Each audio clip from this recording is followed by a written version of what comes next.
Tapi kamu nge-handle diri kamu sendiri kayak oke, itu di masa lalu, gue harus bisa nerima nih gitu. Tapi tipe-tipe gue nih ya, tipe-tipe aku nih tuh butuh sosok dorongan, support dorongan. Jadi tuh dorongan itu perlu banget. Jadi gue nggak di-stuck di situ terus gitu. Gue harus bangkit, gue harus ngupain atau memaafkan semuanya gitu. Iya, broken home it's not broken you ya. Biarin aja rumahnya yang rusak, tapi kamu nggak boleh rusak, tetap kayak gitu. Jadi permasalahan seberat apapun pasti ada jalan keluarnya, ada waktunya gitu. Walaupun prosesnya agak sulit buat diri kita. Gitu. Tapi setelah kamu mengalami kekerasan rumah tangga gitu, ada nggak trauma dalam diri kamu kayak kamu dimarahin sedikit, kamu sedih atau gimana? Sampai gue terpaksa banget ngejalanin hubungan itu, akhirnya gue ini dong ya tahu sendirilah anak muda zaman sekarang mah, iya kan. Habis itu ya udah akhirnya itu habis lebaran itu gue dilamar. Dilamar, gue nggak mau gue harus terima lamaran itu. Jadi pernah juga aku disiram galon, dituangin galon, terus sampai aku tuh sampai apa sih ini gitu. Kenapa sih harus begini gitu. Hai Nona, selamat datang. Kembali lagi bersama gue Nafa Ahmad di Cerita Sahabat Nona.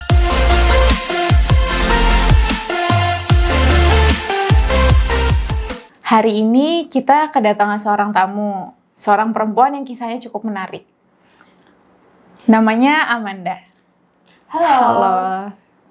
Cukup cantik ya tamu kita hari ini. Jadi Amanda ini menghubungi kami di Instagram dan dia bercerita bahwa dia pernah mengalami kekerasan dalam rumah tangga. Gimana nih kalau boleh diceritakan ke sahabat Nona yang lain? Cerita awalnya kamu bisa pacaran sama suami kamu dan akhirnya bercerai dan mengalami perceraian di usia 20 tahun. Panjang banget sih ceritanya dari awal. Dari awal tuh pertama tuh aku kenal dia tuh dari teman juga, dan itu satu kerjaan gitu kan. Nah awalnya teman aku tuh pacarnya kan juga satu kerjaan sama dia. Habis itu tuh kenalan gitu, tapi tuh aku tuh bodo amat aja. Akhirnya setelah aku ke situ berulang-ulang, jadi kenalan gitu. Udah akhirnya kita terikat. Bukan berarti aku tuh langsung gue jatuh cinta gitu, enggak. Jadi kayak ya udah sih saling teman dulu aja gitu kan. Selang dapat berapa bulan, entah berapa kayak apa ya, sering ketemu aja gitu loh. Intensitasnya semakin sering. Habis itu udah kan semakin kesini gue tuh nggak diperbolehin ini itu, nggak diperbolehin apa sih, main sama teman-teman aku, terus sampai aku udah habisin. Ya udah nggak apa-apa.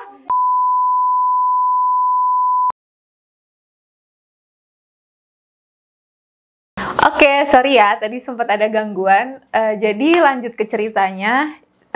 Tadi sampai kamu diposesifin ya? Ya ke teman-teman, bahkan aku yang mau pulang ke rumah juga gue dibatasin segala macam. Itu belum ada ikatan untuk rencana untuk menikah atau untuk tunangan ya.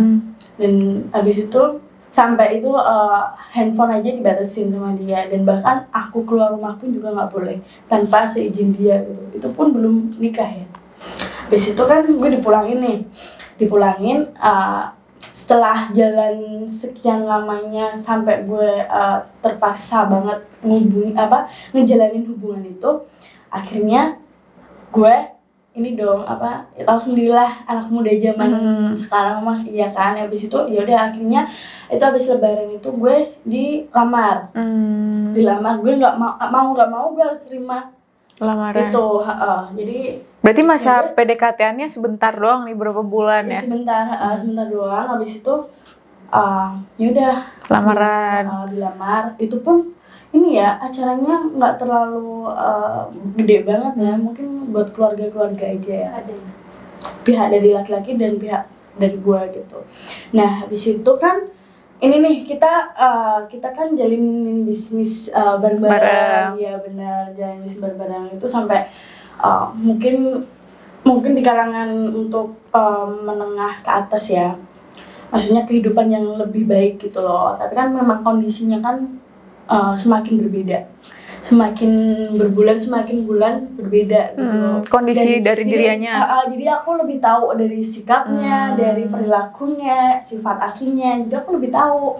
Nah, habis itu keluarlah lahir anak pertama. Anak pertama. Ya kan, anak pertama. Jadi semakin umur anak 2 tahun itu semakin menjadi kan, nggak sewajarnya dia menjadi seorang ayah. Nggak sewajarnya seperti apa tuh? Ya misalnya nih ya, mungkin kalau ya kurang ini aja, misalnya kalau mau ngantar seneng-seneng anak atau ngantar buat weekend gitu, itu tuh jarang. Dan dia fokusnya tuh ke kerja gitu. Itu berangkat jam 9, pulang jam 10 malam ya. Itu tuh counter. Habis itu setiap hari begitulah. Berangkat jam 9 pagi, pulang jam 10. Berarti waktu untuk anaknya berkurang ya? Kurang banget. Dan habis itu maksudnya ada ini nih, semakin jalan lagi kayak nggak ini aja, nggak wajar. Selingkuh, KDRT gitu-gitu kan. Mungkin berarti awalnya dia selingkuh. Mungkin hampir ini ya, mungkin hampir sering banget ya, sering banget, yang buruk banget deh buat aku. Itu paling buruk sih. Sampai nikah pun, setelah nikah pun punya anak, punya ini, bahkan aku pulang ke rumah aja juga dibatasin. Bahkan belanja sayur, belanja apa diantar sama dia. Gitu. Jadi terlalu posesif banget. Dia posesifin kamu tapi dianya sendiri malah main belakang gitu. Iya, benar banget. Tapi gue balikin ke diri aku nih. Maksudnya gue balikin, oh nggak apa-apa sih gue diginiin, yang penting anak gue baik-baik aja gitu kan. Ceritain yang paling parah dia ngapain? Banyak banget. Salah satunya yang paling parah. Waktu kamu anggapin dia selingkuh gimana? Aku dari ini sih, mungkin dari chat aja, nggak langsung secara ketemu ceweknya atau gimana, enggak. Jadi lewat chat aja. Tapi hampir udah biasa aja, udah terbiasa kan. Jadi sampai paling parah nih ya, paling parah itu tuh sampai pernah dicekik juga. Terus ya dipukul, ditampar, terus beberapa hal yang buat aku tuh kayak nggak guna, terpuruk gitu aja. Jadi lebih ke ini ya, lebih ke kayak mental ya. Jadi dia emang kekerasan secara fisik dan langsung nyerang ke mental kamu juga ya. Dan gimana kamu ngadepinnya nih? Secara nggak langsung kan kamu harus menjadi ibu buat anak kamu. Tapi kamu pun belum bisa settle sama diri kamu sendiri karena kamu habis dapet kekerasan kayak gitu. Ya ini sih memperkuat diri sendiri aja, karena ini kan ada anak kan, jadi ya kuatnya tuh ada anak. Tuh. Tapi pas saat dia ngasarin KDRT kayak gitu, anak nggak lihat? Ada beberapa yang dia lihat, cuma nggak terlalu ini ya, karena dia tahu posisi ada anak, kalau ada nggak ada anak, jadi perlakuannya berbeda-beda. Gitu. Coba sekarang kalau kita tarik benang merahnya ya, menurut kamu nih, kenapa dia sampai sekasar itu dan melakukan perilaku yang tidak wajar sebagai seorang suami? Nggak tahu ya, mungkin aku nggak menyalahkan seutuhnya sih, nggak menyalahkan dia seutuhnya menjadi jadi ayah yang nggak baik gitu, nggak. Jadi aku sendiri pun juga ada kekurangannya dan dia juga ada kekurangannya dong. Nah, kita kan bener-bener saling melengkapi ya. Kan memang bener dia caranya aja yang salah. Cuma untuk anak itu memang baik sih. Maksudnya didikannya, bahkan pemberiannya, apapun yang dia inginkan itu pasti dikasih. Cuma dari perilakunya ke aku itu beda banget. Tuh. Tapi itu kamu temuin dari sebelum menikah atau pas sudah menikah dia melakukan kekerasan itu? Setelah nikah. Baru setelah menikah? Iya dong, pasti kalau gue udah tahu kalau dia bener-bener dari awal gitu, kamu nggak mungkin nikah dong. Gue hamil mau berapa anak, gue juga nggak mau. Iya bener juga. Tapi sekarang kamu udah bisa buat memaafkan itu semua? Pastilah, pasti mungkin di pihak keluargaku, di pihak aku memang harus ini kan, memang harus dimaafkan kan, karena apa, dia gimana pun juga kan dia kan bapak, ayahnya kan, jadi mau nggak mau juga gue juga harus baik-baik juga. Tapi karena memang nggak bisa diajak baik-baik, ya gimana caranya gue silaturahmi sama anak aku gitu. Oke, sekarang kalau ngomongin ke diri kamunya nih, yang kamu rasain dampaknya apa? Setelah kamu dikasarin, kamu ditampar, kamu dicekik, dampaknya di diri kamu, traumanya seperti apa? Ini ya ada prosesnya ya, nggak mungkin dong gue langsung sembuh dari mental gue terus ini, enggak. Jadi ada seseorang, beberapa keluarga, teman, bahkan sahabat, bahkan ya yang terdekat dari kita ya, support, terus semangat. Jadi nggak putus, kasih sayang, perhatian itu juga butuh. Jadi ya udah, gue harus bangkit nih, gue harus bisa nih gitu. Dan sampai sekarang. Jadi setelah lo memutuskan untuk cerai nih, kamu memutuskan untuk cerai, apa trigger paling besarnya yang emang oke, gue harus cerai nih, gue nggak bisa sama nih cowok? Nah itu juga sulit banget nih. Jadi ada mungkin di aku mungkin akan sebelumnya di tahun-tahun kemarin itu memang aku mempercepat, tapi kan memang bener-bener aku memang di hamil lagi kan. Terus nggak bisa dong, gue juga mikir lagi kenapa gue hamil lagi sih, oh berarti gue takdirnya harus begini dong. Takdirnya harus masih bareng-bareng gitu ya kan. Terus habis itu setelah gue pikirkan lagi, ternyata kan memang ada kendala kan, maksudnya ada kasus pokoknya adalah. Nah di situ aku yang ngurus bisnis sendiri sampai gue hamilnya tuh 9 bulan. Aku ngurus bisnis sendiri dan sampai nunggu waktunya untuk HPL. Iya, HPL-nya kan, karena memang aku kan nggak bisa normal, harus memang operasi kan. Jadi ya udah akhirnya gue nunggu lahiran dulu baru diproses. Iya pokoknya ini ya, pokoknya ada something gitu yang dia nggak bisa buat ada di sebelah kamu. Jadi mau nggak mau ya yang ngurusin keluarga aku gitu. Nah kan ini ya menuju ke perceraian tadi ya. Nah itu pun sebenarnya keluarganya pihak mereka di dia tuh nggak setuju kalau aku tuh cerai sama anaknya kan. Nah sampai segala dokumen semuanya tuh disita kan, ditahan. Jadi bener-bener aku nggak bisa masuk ke rumah sakit, nggak bisa untuk operasi segala macam karena gue butuh data. Saat kamu proses persalinan pun kamu dipersulit? Iya, sulit. Terus habis itu kan, nih mami aku datang, mami aku pulang dari Papua kan, pulang ke Jawa. Habis itu dia ngurus kepolisian, semua minta kepolisian surat kehilangan kan. Akhirnya seminggu kemudian aku langsung ke rumah sakit operasi gitu. Berarti harusnya anak kamu lahir seminggu sebelumnya, tapi karena itu jadi dan posisi itu, tapi ada baiknya sih, maksudnya di posisi aku operasi itu anakku yang pertama tuh ada. Ada dong, masih ada. Itu terakhir aku ketemu sama dia. Habis itu kan, tapi setelah aku operasi selesai berapa hari aku masih di rumah sakit. Nah si mamahnya tuh datang, mamahnya suami kamu itu kan datang sampai dia tuh minta maaf, mohon cium tangan segala macem. Pokoknya minta maaf kalau aku tuh gini aja tuh dipersulit gitu loh, sampai ini tuh taruhannya tuh nyawa loh, nyawa 2 lagi. Udah akhirnya kan mau nggak mau kan aku harus maafin kan. Ya udah akhirnya setelah itu anak kedua lahir, ya udah akhirnya langsung diproses sama pengadilan. Berarti keluarganya mendukung kalian untuk bercerai akhirnya? Mau nggak mau karena memang udah ini kan. Nah setelah itu kita pernah ulang tahun anak pertama. Ulang tahun anak pertama itu di berapa tahun ya? 4 tahun apa 5 tahun gitu? 5 tahun kayaknya. 5 tahun. 5 tahun pernikahan. Kita ketemu nih, kita ketemu face to face. Jadi aku bawain kue, bawain kado ulang tahun, bawain surprise gitu loh.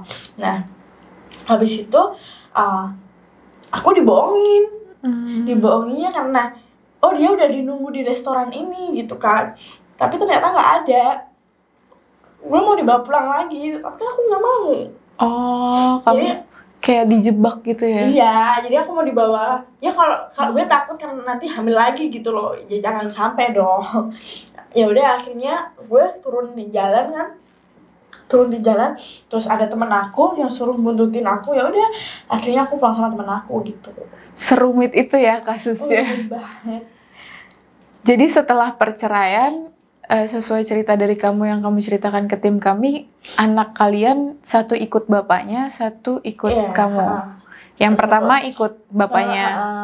Itu kan namanya memang nggak dikasih akses ya, buat ketemu susah banget dari sejak 4 tahun itu, umur 4 tahun kan. Habis itu beberapa tahun kemudian aku punya inisiatif untuk melaporkan ke Pengadilan. bukan pengadilan ya, mengajukan di pengadilan juga bisa, sama bukan dukcapil ya, kayak perlindungan anak. Jadi aku butuh ini dong, karena anak kan di bawah umur 12 tahun Iya, tetap masih ikut ikut ibunya. mamanya ya. Jadi gue pikiran punya ajuan seperti itu karena aku melihat karena omanya itu kan memang sayang banget ya, udah kayak anak gitu. Ya udah sih, nggak apa-apa, it's okay gitu, biar ikut omanya, yang penting gue dikasih akses gitu. Akhirnya dikasih akses kan, dan sampai sekarang gitu. Yang ada baiknya juga gitu, tapi gue nggak tega juga karena yang selama yang gue tinggal dia ikutnya tuh sama omanya gitu. Jadi selama itu kamu sempat nggak bisa ketemu sama anak kamu? Ya udah lama banget itu, selama berapa ya, 3 tahun. Gimana nih perasaannya menjadi seorang ibu yang tidak bisa ketemu sama anak yang sudah dilahirkan? Itu pasti Bahkan komunikasi juga enggak ya? sama sekali sulit ya buat para ibu-ibu moms di rumah yang untuk susah banget ketemu anaknya, bahkan di broken home begini kan, sulit.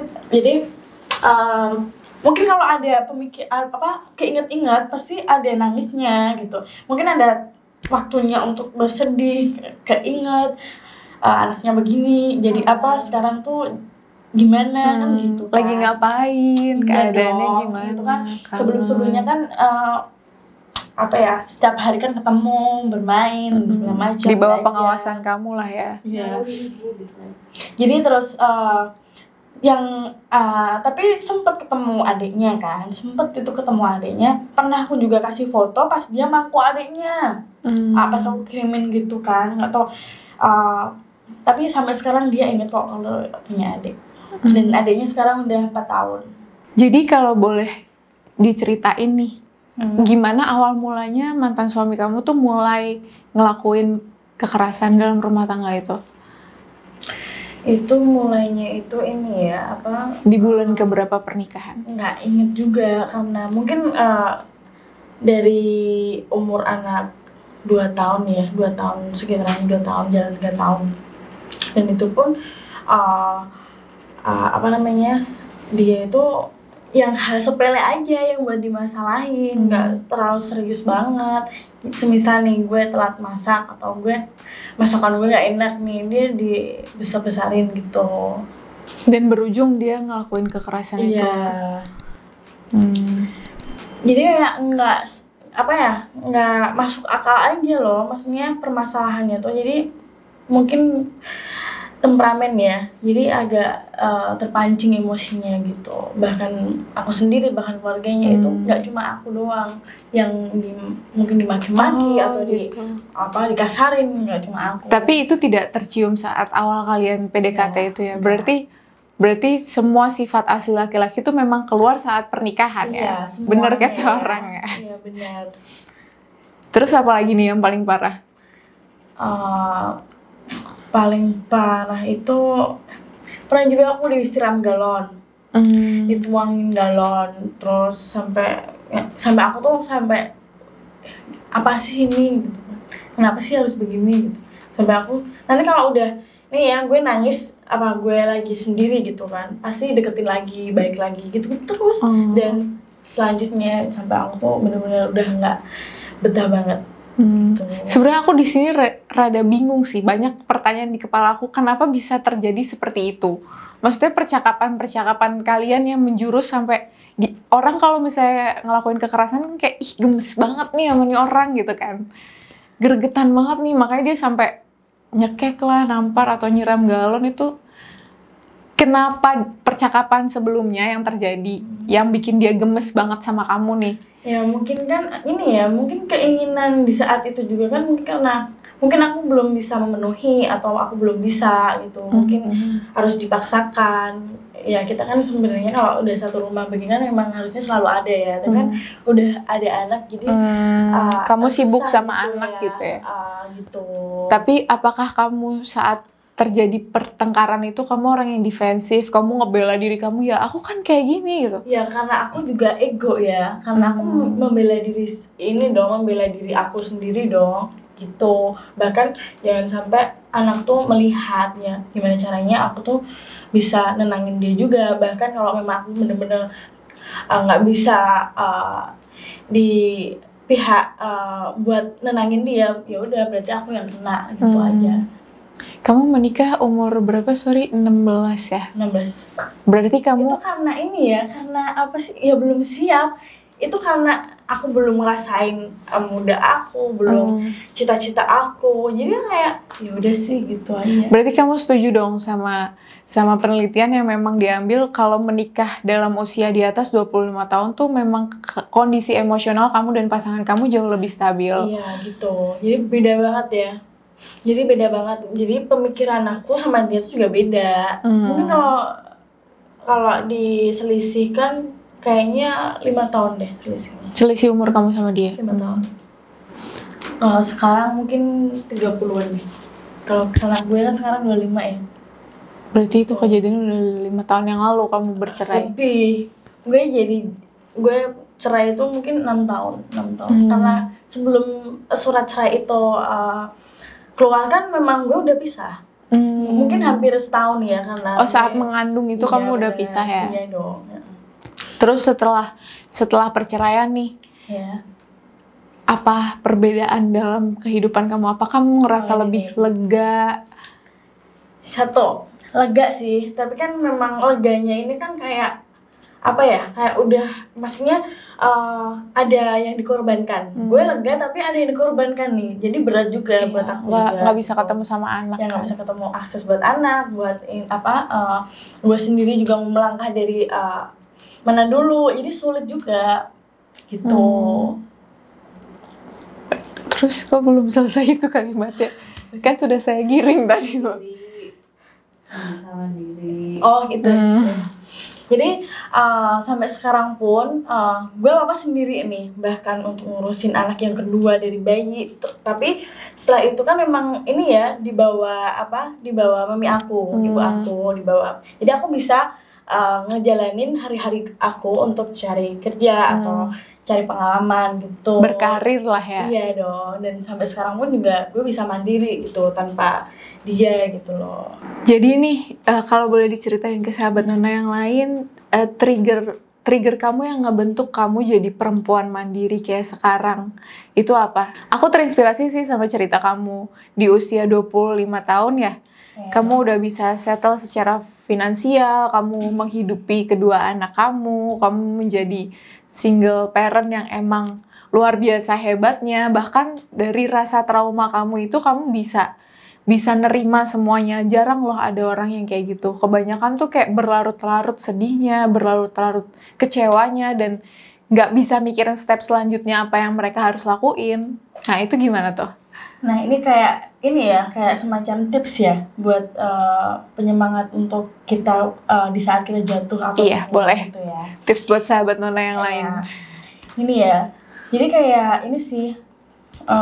Jadi pikiran gue cuma buat semangatnya tuh anak-anak, terus keluarga, terus apa yang gue capai untuk sampai saat ini tuh ya gue jangan sampai sia-sia gitu loh. Nah, dan mungkin kalau orang kan berbeda-beda ya. Jadi kayak tanggapannya gue terpuruk, kenapa gue bisa jadi stres atau gila atau gimana kan. Jadi kan tergantung mental kita sih sebenarnya. Jadi kita bisa menyikapinya, menanggapinya, kita gimana ya, supaya kita kuat, kita semangat lagi. Ya udah, diri kita, anak-anak, terus keluarga sih. Itu yang ngebuat kamu semangat kan? Iya dong. Tapi kayak gimana caranya setelah perceraian, kamu ngalamin KDRT, kamu lagi hamil, tetap harus kerja, mau lahiran dipersulit dan lain-lain. Itu pasti kamu nemuin satu fase yang emang down banget. Jadi kayak udah terlatih nih dari sejak gue sekolah. Jadi mungkin kalau gue dihantam cobaan yang menimpa gue, ya gue gimana caranya gue bisa ngadepin atau menyikapinya dengan baik gitu. Tapi tidak harus dihantam cobaan yang begitu banyak. Ternyata kita bisa loh untuk walaupun kesalahan sekecil apapun tuh harus bisa diterima dulu kan. Iya dong. Jadi sebenarnya aku banyak sih pertanyaan di kepala aku nih. Kayak gimana caranya kamu tuh bertahan sampai menjadi perempuan mandiri kayak sekarang. Kamu termasuk hebat loh, cerita kamu cukup menarik.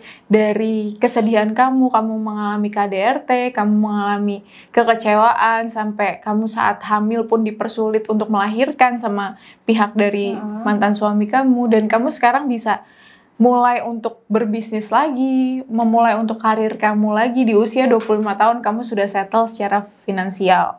Itu termasuk luar biasa loh. Jarang ada orang yang emang mikir, oke, gue bisa nerima semua masalahnya dan ngelanjutin step selanjutnya kayak melangkah buat masa depannya, itu jarang banget. Gimana caranya kamu menghandle itu semua? Gue cara handle-nya tuh nggak harus permasalahannya nih Pak, gue harus terima juga kan dari hal kecil dulu dong, dari masa lalu gue, terus masa lalu yang kelam banget di masa sekolah, bahkan untuk gue juga di broken home, terus ya ini ya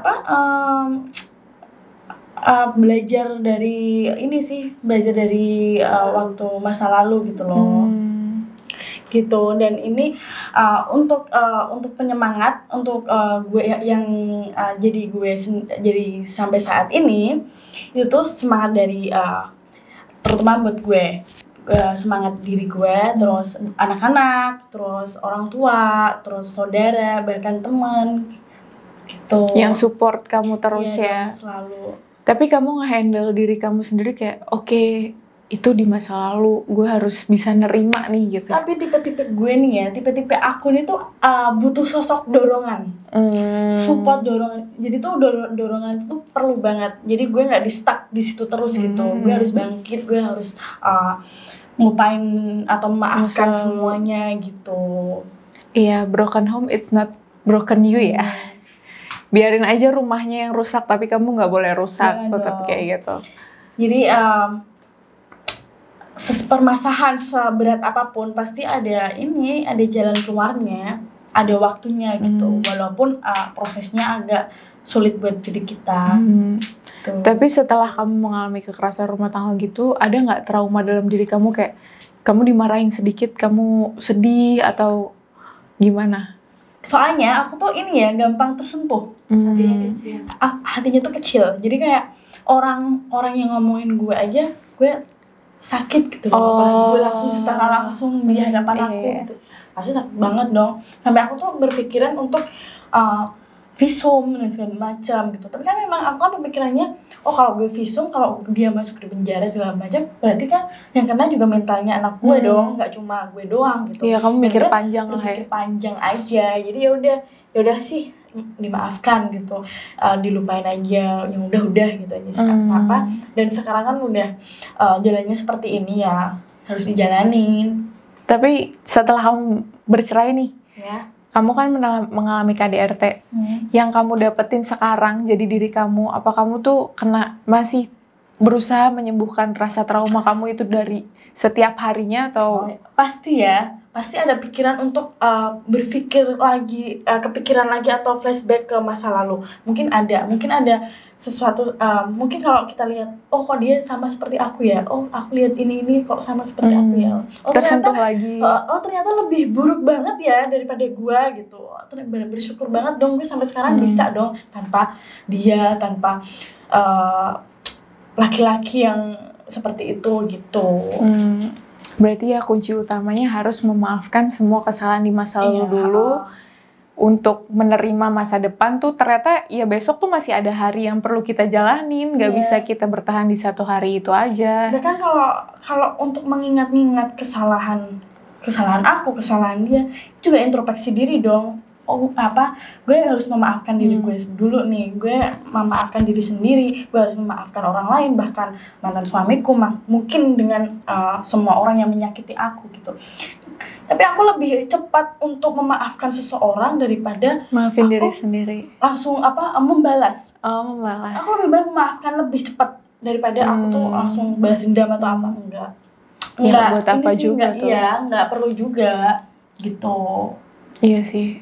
Aku pun pernah ngalamin di situasi aku tuh, aku suka ngomong sama aku yang dulu kayak kesalahan-kesalahan terbesar aku pikirin dan aku ngomong sama diri aku lagi kayak, Nafa, dulu kamu tuh pernah salah ini. Coba ya, sekarang kamu nerima dulu aja. Kalau kamu nggak bisa maafin kesalahan kamu yang dulu, ya udah kamu nerima aja. Kamu pernah dulu segoblok itu, sebodoh itu. Itu aku sering banget lakuin setiap harinya. Tanpa kita menyadari aja kalau kita tuh emang bener-bener tanpa berpikir ulang gitu loh. Iya, dulu. Gitu. Iya, semua people makes mistake doang kan.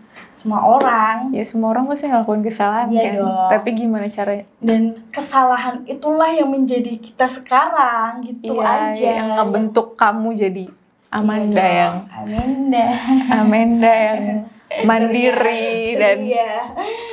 mandiri dan harus dong settle. Sekarang bisnisnya apa nih? Ini ya buat cewek-cewek yang ditinggalin suaminya atau apa ya, kita harus kreatif dong jadi perempuan yang bisa menghasilkan uang, yang bisa menghasilkan buat kebutuhan kita sehari-hari, bahkan untuk menuju kehidupan yang lebih baik. Ya apa aja, entah itu buat nail art atau salon atau kan banyak banget nih sekarang jualan, apalagi bisnis saham kan banyak. Apalagi berarti kamu lagi sama teman-teman itu kan linknya juga banyak. Berarti kamu lagi bisnis itu nail art, salon, dan main saham juga. Iya. Jual beli tas ya kan, cuan banyak. Bagus loh, itu keuntungannya lebih banyak dari jual beli tas loh. Jangan sampai patah hati, patah semangat dong. Jangan sampai patah semangat karena patah hati ya. Harus cuan terus sampai cuan. Gitu Bu. Luar biasa hebat ya Amanda ini. Aku sebagai perempuan di usia yang hampir sama kayak kamu tuh, aku kayak keren juga ya kamu bisa. Mungkin kalau buat pengalaman orang lain, mungkin di umur gue sekarang 25 tahun, gue ngalamin semua hal buruk yang pernah manusia alamin juga. Maksudnya semua orang pasti kan beda-beda ya. Ya mungkin gue beruntung aja gitu, gue bisa ngelewatin semuanya. Gitu aja. Kamu beruntung kamu bisa bangkit lah ya. Iya dong, harus. Tapi ada prosesnya ya, nggak segampang kita cling langsung gitu, enggak. Jadi ada prosesnya. Gitu. Proses untuk menghadapi omongan orang lain juga. Itu sensitif juga. Tapi pernah nggak sih kamu diomongin kayak, masa umur segini udah cerai kayak gitu? Mungkin ya banyak yang ngomong. Cuma kan kita sendiri-sendiri aja sih. Yang penting gue nggak Enggak, maksudnya nggak ngurusin hidup orang lain gitu ya. Hidup orang, gue nggak merepotkan hidup orang gitu loh. Gue nggak juga minta nasi atau segala macam, makan juga sendiri. Tapi keren sih, kadang orang tuh kebanyakan denger omongan orang tuh kayak kadang kita cuma punya kedua tangan kita cuma buat nutup telinga sama mata kita, nggak bisa kita tuh ngehentiin omongan orang lain kan. Kita kuncinya itu ini aja, bodo amat gitu aja. Iya sih. Orang lain mau berkata apa, orang lain mau ngomong apa, mau jelek-jelekin kita, ya udah bodo amat nih ngomong sama tangan. Gitu. Coba dong Kak, tips bodo amat ala Amanda. Tips bodo amat ya. Kita pede aja sih, kita mau bodo amat tuh misal ya, gue dibully nih sama teman-teman aku atau dibully sama kenapa sih lo cerai, kenapa sih KDRT gini-gini. Ya udah sih, hidup gua gitu kan, hidup aku yang jalanin aku kok. Diketawain aja ya. Iya, bahkan sama keluarga aku sendiri dong. Apalagi kenapa sih harus begini ya? Ya ini jalan hidup aku, ini pilihan hidup aku gitu. Bahagia itu nggak harus mempertahankan pernikahan gitu aja. Gila, hebat banget sih. Terus sejauh ini nih, setelah kamu bercerai, hubungan kamu sama anak kamu gimana? Alhamdulillah, aku senang banget sih dapat akses bisa mungkin kalau nah ini nih yang penting banget ya. Mungkin di saat aku naik, di saat aku kayak gini, aku bisa nyenengin anak-anak aku dong. Maunya mereka apa, maunya ini apa. Jadi aku bisa bahagiain gitu. Itu ini sih bahagia tersendiri ya buat seorang ibu gitu. Tapi kamu bagi waktunya gimana nih? Secara kan kamu masih ada anak yang kecil, kamu harus tetap kerja. Kalau anak yang kedua itu nggak terlalu ini ya, intens banget sama aku. Bahkan tidur aja nggak mau sama aku. Waduh, gimana? Serius. Jadi kayak sama ini aja, sama omanya aja kan. Ibu kamu sama ya? Ibu aku. Karena dari kecil kan, memang dari bayi kan udah sama ibu aku. Jadi, tapi dia tuh tahu, oh ini loh mama aku, oh ini loh ibu. Maksudnya tuh omanya gitu. Tapi kan memang manggilnya kan ibu ya. Gitu. Jadi apa-apa sama ibunya, bukan sama saya. Gitu. Tapi bantuan ibu ya sangat berpengaruh untuk proses penunjang karir kamu. Iya. Karena nggak ada dia juga gue nggak sampai jadi sekarang gitu loh. Thank you ibu. Thank you moms. Oke, ceritanya Amanda hari ini cukup menarik ya. Ternyata kita perlu memaafkan semua kejadian di masa lalu kita, kebodohan kita zaman dulu untuk menatap masa depan dan nggak ada. Dan hari itu masih ada hari esok, kita nggak hidup untuk hari ini aja. Jadi kita tetap harus mikir gimana ya caranya gue bertahan dan jauh lebih baik jadi manusia, jadi perempuan yang jauh lebih mandiri di hari esok. Mungkin ada sedikit tips buat sahabat Nona yang menghadapi patah hati di usia muda, gimana caranya tetap settle secara mandiri dan finansial dan mentally. Oke. Jadi tipsnya itu tuh percaya diri. Jadi apapun yang kamu lakukan selama kamu benar, lakukanlah gitu aja. Setuju sih. Kadang kita perlu sedikit rasa percaya diri dan fokus sama kelebihan yang diri kita punya. Jangan biarin orang lain tuh ngebentuk kita jadi manusia yang tidak percaya diri, insecure dan lain-lain. Omongan orang ya udah. Karena insecure kan bisa jadi nanti malah buruk buat kita. Iya, betul. Insecure tuh buat kita jadi bahan evaluasi sedikit, tapi jangan mengambil peran banyak untuk ngebentuk kita jadi suatu perempuan gitu. Oke, gitu aja. Terima kasih ya Amanda sudah mau cerita di Sahabat Nona. Thank you for watching.